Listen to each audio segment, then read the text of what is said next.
in ka gaba kai zina ba Allah ne ya hana ka wallahi. Allah in ka gaba kai zina ba wallahi Allah ne ya kare ka.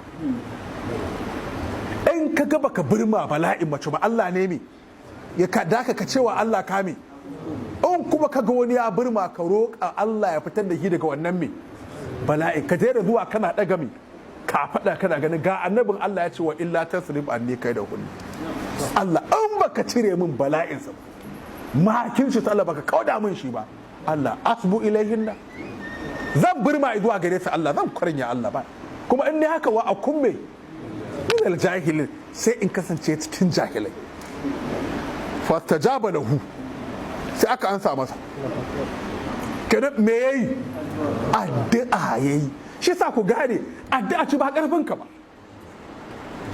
fastajaba lahu sai aka ansa masa addu'arsa waye ansa masa rabbuhu ubangijinsa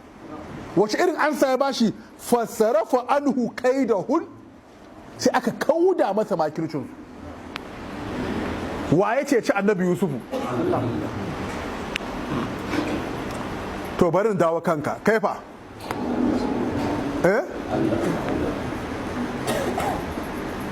ka san dai kai min babu aula dan baka cikin me hasalan annabawa ma'asumai ne amma Allah ya ce Allah ne ya kare shi to kaifa da ba ma'asumi ba da ka in ka gaba ka aikata zunubi ba ya kare ka Allah ita zunubi